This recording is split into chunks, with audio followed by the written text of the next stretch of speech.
오늘은 그리스도의 심판대에 관해 말씀드리고자 합니다. 이제 서서히 하나님 나라 지도자의 강론을 마칠 때가 되어갑니다.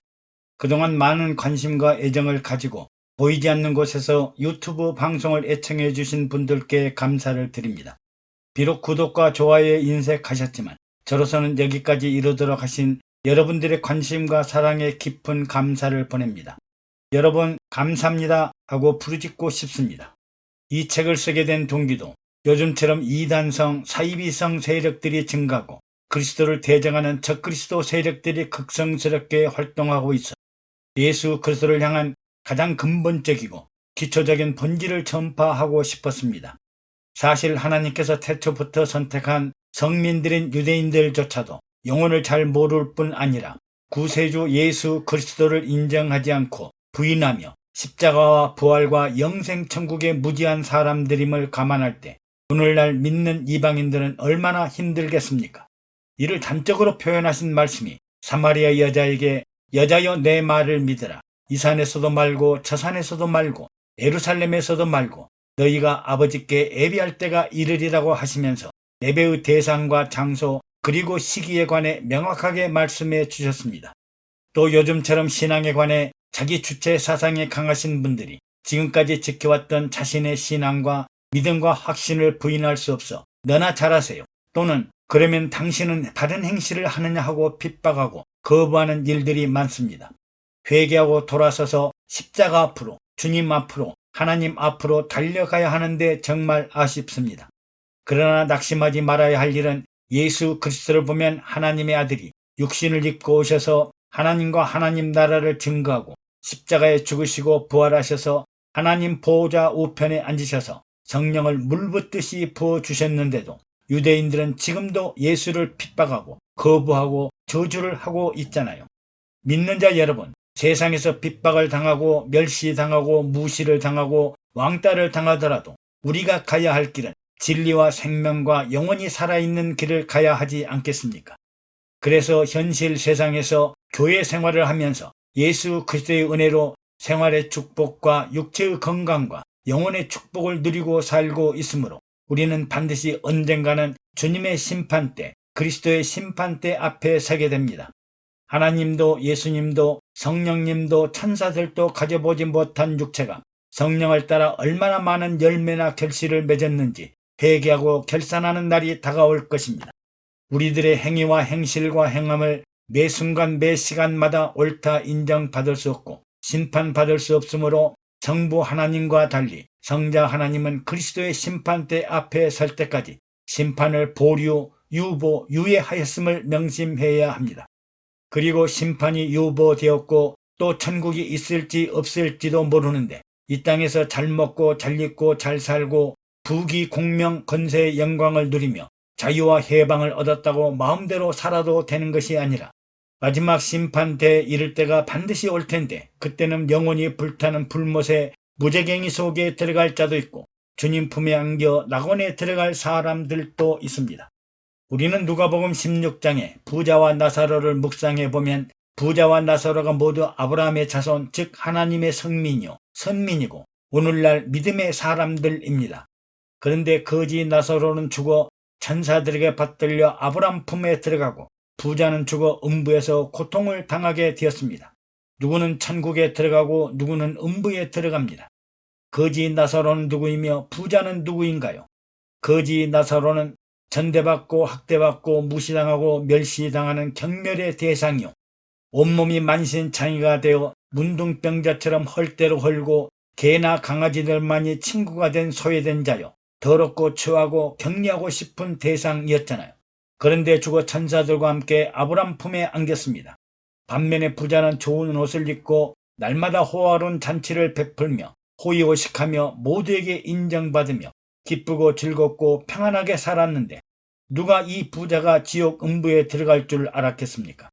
부자에게 대접받는 자들, 아첨과 아부하는 자들은 부자가 결코 음부에 들어갈 일이 없을 것이고 음부에 빠지면 차라도 구원하겠습니다 하지 않았을까요? 인생의 반전에 이런 반전이 있을까요? 그러나 반드시 영혼의 세계에서는 반전이 일어납니다.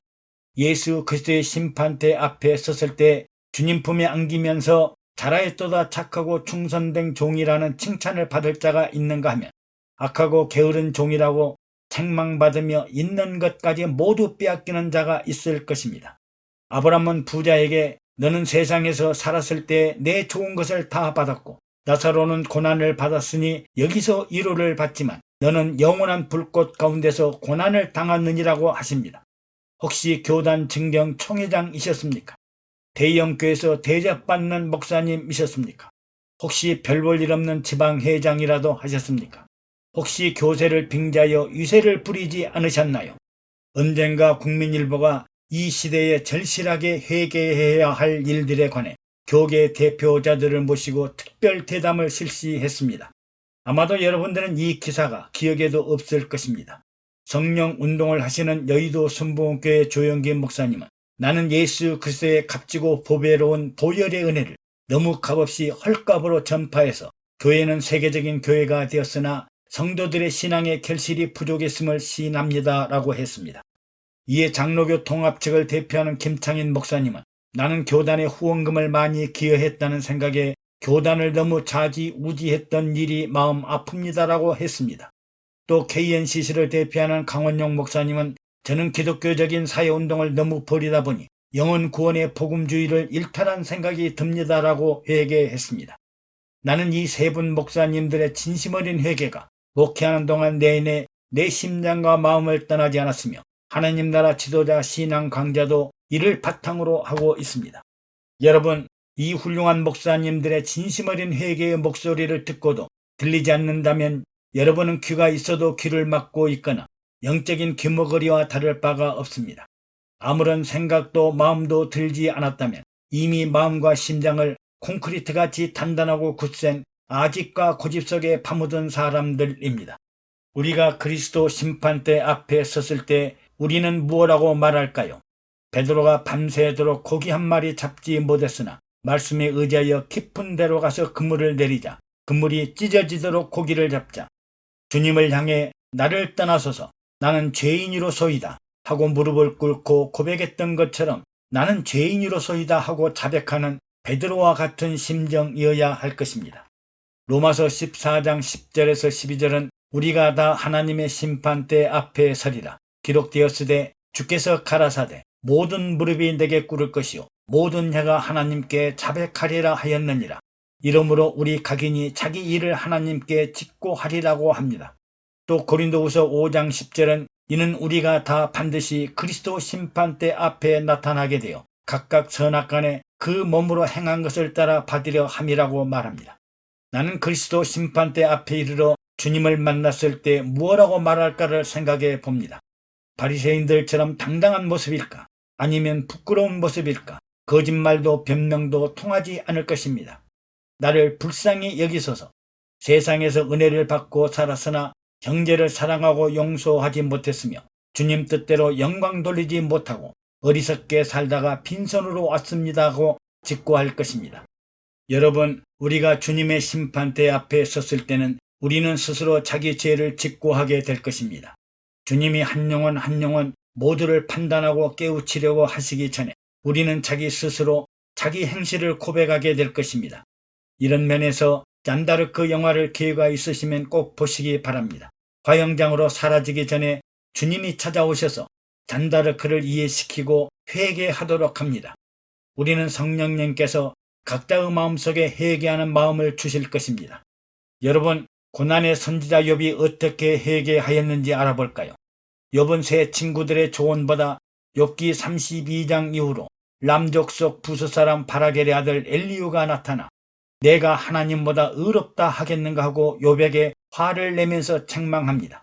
욥은 생각하기를 나는 깨끗하여 죄가 없고 허물이 없으며 불의도 없거늘 하나님이 나를 칠 틈을 찾으시며 나를 대적으로 여기사 내 발을 착고에 채우시고 나의 모든 길을 감시하신다고 하였으나 엘리후는 이 말이 내가 의롭지 못하나니 하나님은 사람보다 크심이라고 하십니다. 그리고 너는 하늘을 우러러보라. 내 위에 높은 궁창을 바라보라. 내가 범죄한들 하나님께 무슨 영향이 있겠으며 내 죄악에 관영한들 하나님께 무슨 관계가 있으며 내가 의로운들 하나님께 무엇을 드리겠으며 그가 내 손에서 무엇을 받으시겠느냐.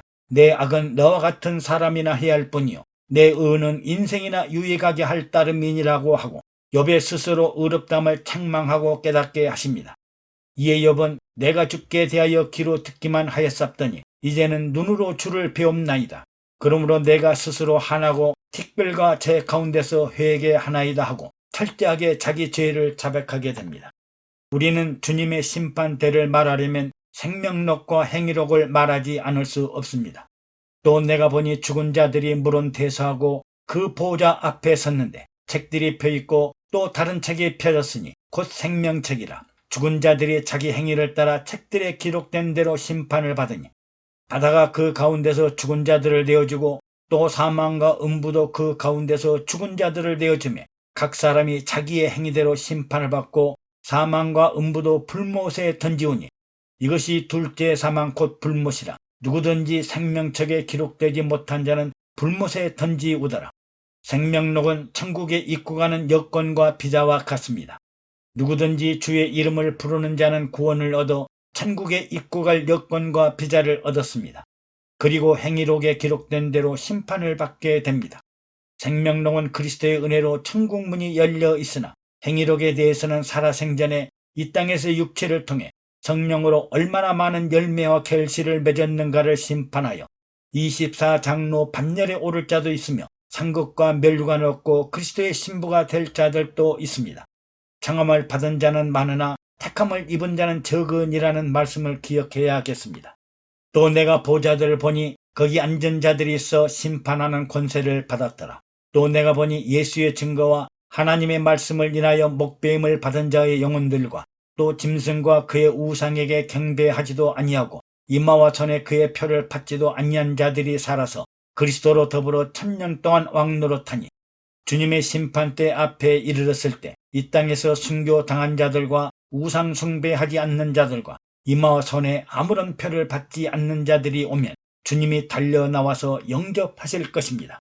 그러면 나는 생명록에 기록되었으나 어떤 행실과 행위로 칭찬과 상급을 받게 될지 아니면 내가 너희를 도무지 알지 못하나니 불법을 행하는 자들아 내게서 떠나라고 심판을 받게 될지 나뭇잎이나 지푸라기처럼 불에 타고 공력이 없는 부끄럽고 창피한 모습을 가지고 나가야 할지 심사숙고해야 할 것입니다.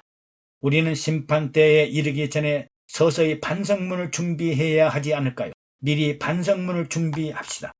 애청해 주셔서 감사합니다. 여러분의 구독과 좋아요 그리고 댓글은 영상 제작에 많은 격려가 됩니다.